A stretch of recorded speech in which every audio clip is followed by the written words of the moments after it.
Hari itu tiba. Hari di mana keluarga Jokowi membuktikan mereka tak lagi bersama PDI Perjuangan. Majunya Prabowo Subianto bersama Gibran membuktikan keluarga Jokowi kini sudah menjadi penantang barisan partai yang dinahkodai Megawati Soekarno Putri. Calon Presiden Pak Prabowo, tenang saja Pak Prabowo, tenang saja Pak. Saya sudah ada di sini.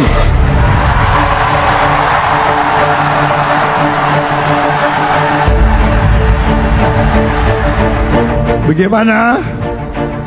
Nggak salah pilihan aku? Paten nggak? Paten nggak wakil presiden kita? Terlalu muda nggak?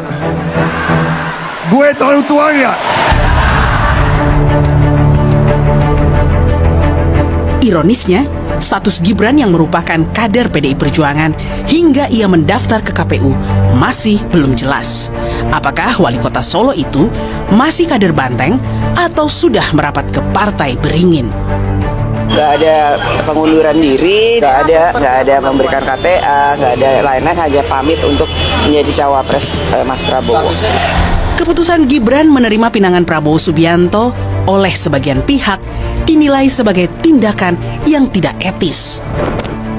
Kolumnis Kompas yang juga mantan Menteri Hukum dan HAM, Hamid Awaludin bahkan menulis, langkah politik yang dilakukan oleh dinasti Presiden Jokowi yang menurut ukuran manusia normal sangat bisa menyakitkan hati.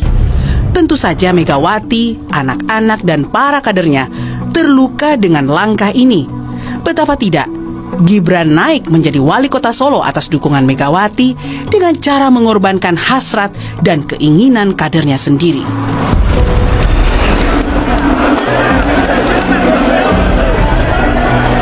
Sebelum Gibran dan Bobi, dukungan penuh PDI Perjuangan pada mantan wali kota Solo ini tak main-main. Pilkada DKI Jakarta tahun 2012 silam menjadi saksi. Seorang Jokowi sukses menaklukkan lawannya Fauzi Bowo yang merupakan petahana gubernur DKI kala itu.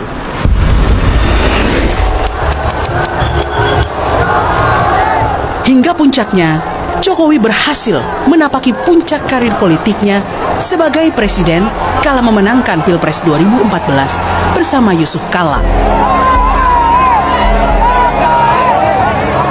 Juga tentunya tidak lupa kepada seluruh jajaran Partai Demokrasi Indonesia Perjuangan dimanapun mereka berada, simpatisannya, pendukungnya, saya mengucapkan beribu-ribu terima kasih kepada kalian. Lihat Gibran tiap hari kerja terus. Enggak, kalau saya pengangguran saya ngikut bapak saya terus, saya kan kerja. Enggak, kalian ke Solo, kalian lihat aktivitas saya kayak apa.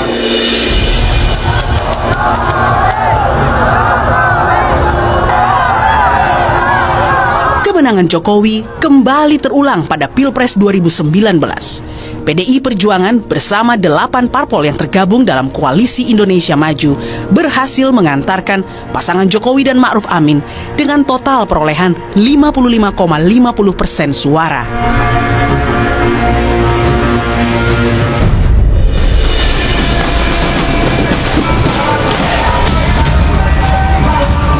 Kini, keadaan berubah 180 derajat. Megawati dan PDI Perjuangan harus menghadapi kenyataan. Jokowi dan keluarganya sudah meninggalkan keluarga lamanya dan menjadi penantang Ganjar Pranowo Mahfud MD.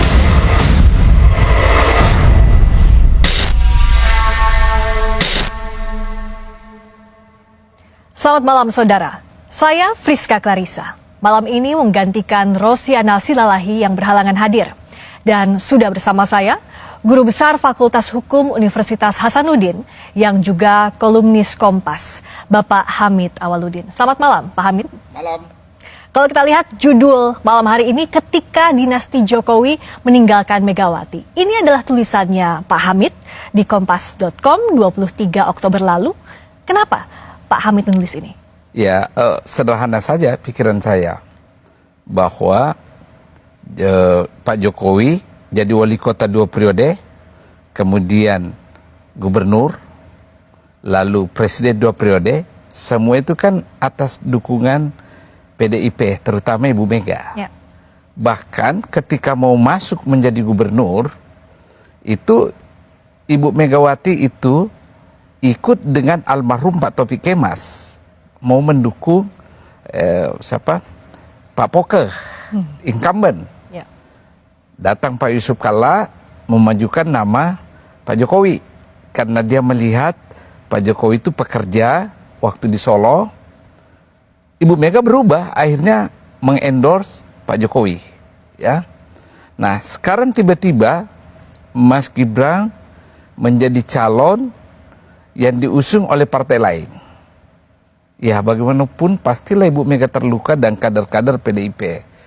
Mbok Iya sudah pernah dikasih kesempatan dengan mengorbankan kader PDIP yang lain, termasuk Mas Gibran kan, waktu mau wali kota. Kalau saya nggak salah ada namanya Pak Rudi, ketua DPC itu terpaksa mengalah kan. Nah, the last minute sekarang, tiba-tiba Mas Gibran menjadi cawapres dan dicalonkan oleh partai lain. Ya, yang resmi mengumumkan pertama kan Partai Golkar. Nah, kira-kira gimana itu perasaan Anda kalau Anda berada dalam posisi itu? Ya, pastilah ada rasa, kok saya merasa ditinggalkan, kok saya yang besarkan, tiba-tiba suatu dan lain hal terjadi di puncak, Anda tinggalkan saya, sementara saya punya calon lain. Katanya Anda kader. Kira-kira itu jalan pikiran yang sangat sederhana dan sangat manusiawi. Kalau ada perasaan seperti itu di Ibu Mega dan kader-kader PDIP yang lain, sangat manusiawi itu. Nah, bicara soal kader PDI Perjuangan, Pak Hamid ini kan yang menarik bukan kader PDI Perjuangan, bukan juga orang di dalam lingkaran dekatnya Bu Mega. Tapi bisa sampai menulis bahkan menyimpulkan bahwa hari ini secara de facto memang dinasti Jokowi sudah meninggalkan Megawati. Itu kenapa? Kalau kita berada dalam platform berpikir dan bekerja dengan dasar etika, hati nurani, dimanapun Anda berada pasti sama. Karena standarnya itu universal kan. Apa saya kader PDIP, apa saya bukan kader PDIP, all the same. Karena platform kita dalam berpikir dan memandang persoalan adalah platform etika, ya, platform hati nurani. Jadi meskipun kalau kata orang politik itu bisa sangat cair, apapun bisa terjadi, kawan lawan bisa berubah, tapi ada etika. Ya, tetap saya mengutamakan, kalau saya standar saya etika, belum tentu orang lain sama standar saya. Ya, apalagi saya dengar tadi tidak ada pamit, tidak ada pemberitahuan, tiba-tiba aja kan melejit naik. Persoalannya di situ.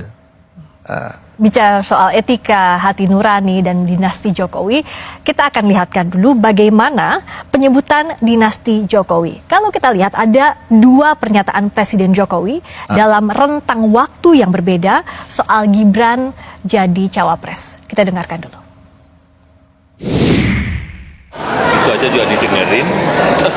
Soal ada dua WNI yang disandra di Myanmar. Pertama umur, yang kedua baru 2 tahun aja jadi wali kota. Yang logis saja lah. Ya, orang tua itu hanya tugasnya mendoakan dan merestui. Keputusan semuanya karena Bapak setuju nggak, Pak? Karena sudah dewasa, jadi jangan terlalu mencampuri urusan yang sudah diputuskan oleh anak-anak kita.